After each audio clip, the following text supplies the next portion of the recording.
Daddy అంత డబ్బు suit కేసులో సర్దుకొని ఎక్కడికి వెళ్తున్నారు? ఏం చేయమంటావు ప్రణు?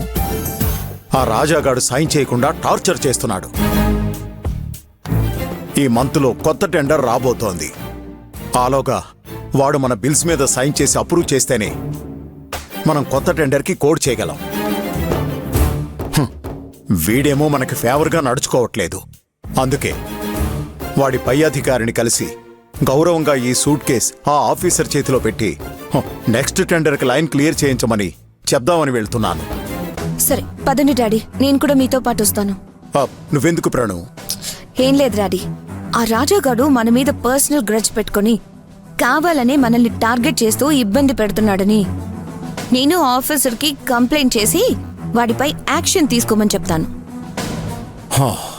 సరే, నువ్వన్నట్టే చేద్దాం. పద.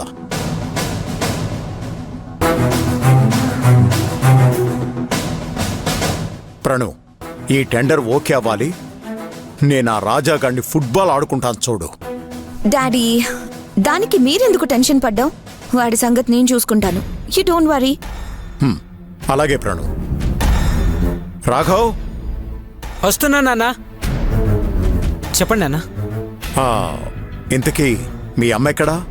అది ఏమో నాన్న, ఇంట్లో లేదు. ఇంట్లో లేకుండా ఎక్కడికి వెళ్ళిందిరా? ఇంటి గురించి పట్టించుకోదా? డాడీ, నాకు తెలిసి ఆ పిసినారోడింటికే వెళ్ళి ఉంటుంది. మనకిది కొత్త ఏం కాదు కదా. అయినా ఇప్పుడు అమ్మ గురించి ఎందుకు, మనం వెళ్దాం పదండి. అన్నయ్య, వెళ్ళొస్తాం. సరే ప్రణు, పద.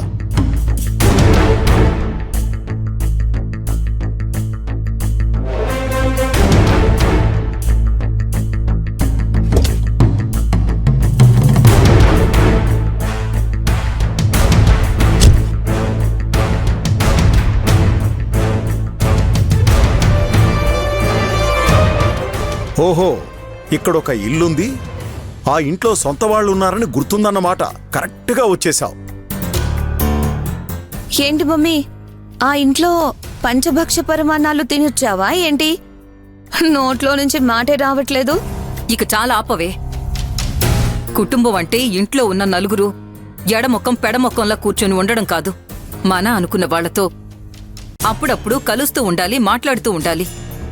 అప్పుడే అనుబంధాల విలువలు తెలుస్తాయి. ఆ ఇంట్లో కూడా చిన్న చిన్న సమస్యలున్నాయి, కాదనట్లేదు. కానీ భోంచేసేటప్పుడు అందరూ సంతోషంగా కలిసి భోంచేస్తారు. అయినా నీకు అనుబంధాల గురించి చెప్పడమేంటి? నీ మనసులో ఆ ఫీలింగ్ ఆవగింజంతైనా లేదు కదా. ఏంటి అనుబంధాలు ఆవకాయలను లెక్చర్స్ ఇస్తున్నావు? ఆ మాటలు వెళ్ళి ఆ రాజాగాడికి చెప్పు. వాడికి ఆ విలువ తెలిస్తే ఇన్ని రోజులు నా బిల్స్ అప్రూవ్ చేయకుండా నన్ను ఆఫీస్ చుట్టూ తిప్పడు. చూస్తా ఎన్ని రోజులు నాతో ఆడుకుంటాడో. వాణ్ణి మాత్రం వదిలిపెట్టే ప్రసక్తే లేదు.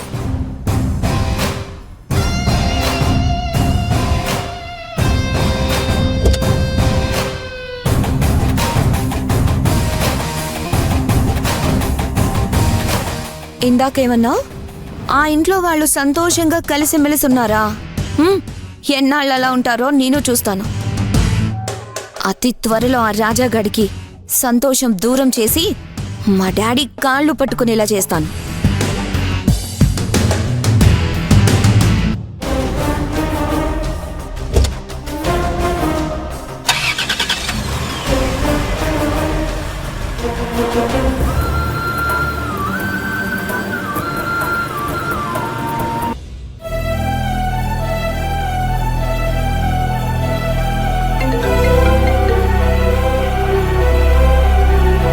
అక్క, ఎలా ఉన్నావు? బాగున్నాను వందనా, నువ్వెలా ఉన్నావు? బాగున్నానక్క. మరి నాన్న ఎలా ఉన్నారు? సంతోషంగా ఉన్నారా లేక ఇంకా బాధపడుతూనే ఉన్నారా? వందనా అక్క, ఏం మాట్లాడమేంటి? నాన్న భోంచేశారా? అక్క, అది ఏమైంది వందనా? నాన్న వేళ కన్నం తిని టాబ్లెట్స్ వేసుకుంటున్నారా లేదా? లేదక్క, టాబ్లెట్ల సంగతి పక్కన పెడితే నాన్న సరిగ్గా భోజనం కూడా చేయట్లేదు. ఏం మాట్లాడుతున్నావు వందనా? నీకు దగ్గర నుండి చూసుకోమని చెప్పాను కదా. ఇక్కడ సమస్య నేను చూసుకోవడం కాదక్కా, సమస్యల్లా నాన్న ఇష్టంగా తినేది ఏది చేసి పెట్టేవాళ్ళు లేకపోవడమే. ఏంటి వందన నువ్వనేది? అమ్మని అడిగితే చేసి పెడుతుంది కదా. లేదక్కా, నాన్నకి చక్కెర పొంగలంటే ఇష్టమని నేను షాప్కి వెళ్ళి దానికి కావలసినవన్నీ తీసుకొచ్చాను. నాన్న కోసం చేసి పెట్టమని అమ్మని అడిగితే కావాలని యాక్ట్ చేస్తూ నాకు తలనొప్పిగా ఉంది, నా వల్ల కాదు అని చెప్పి వెళ్ళి పడుకుందక్కా. అక్క అక్క వందన, నేను ఈ టైంలో నాన్న పక్కనుంటే నాన్నకు కావలసినవన్నీ ఇష్టంగా వండి పెట్టేదాన్ని. సర్లే, ఏం పర్లేదు. నేను చక్కెర పొంగల్ చేసి మీ బావగారితో పంపిస్తాను, సరేనా? అయ్యో వద్దక్కా. ఏ, ఎందుకొద్దు? నువ్వు చేసి పంపించావని అమ్మకి తెలిస్తే అనవసరంగా గొడవ చేస్తుంది. నేను నాన్నతో మాట్లాడనని మాత్రమే ఒట్టేశాను, చక్కెర పొంగల్ చేసి పంపనని కాదు. కాబట్టి నేను చేసి పంపుతాను, నువ్వు నాన్న నాని అందరూ తినండి, సరేనా? అక్కా. సరేనా అని అడిగాను. ఉమ్. సరే అక్క. ఆ,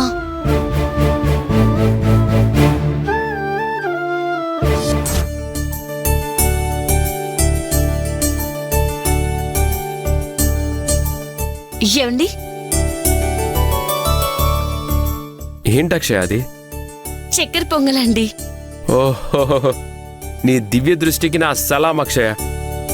దివ్య దృష్ట ఎందుకండి? ఏం లేదు అక్షయ, మన స్వామికి చక్కెర పొంగలంటే చాలా ఇష్టం. నిన్ను చేసిమ్మని నేనే అడుగుదాం అనుకున్నాను. కానీ నా మనసులో ఉన్న కోరికని నువ్వు ముందే తెలుసుకొని చేసి మరీ తీసుకొచ్చావు. భర్త మనసెరిగి నడుచుకునే భార్య దొరకటం నిజంగా నా అదృష్టం. నిజమే, కానీ ఇది స్వామి అన్నే కోసం కాదండి. అవునా? మరి ఇంకెవరి కోసం? నాన్న కోసం. ఓ, పాపం నాన్నకిష్టమైన చక్కెర పొంగలి కూడా అమ్మ చేసి పెట్టట్లేదంట. ఏంటక్షయ ఇది? అత్తయ్య తన కోపాన్ని ఇలా కూడా చూపిస్తే ఎలా? పాపం మావయ్య గారు చాలా బాధపడుతున్నారు అక్షయ. అత్తయ్య ఇక మారరా?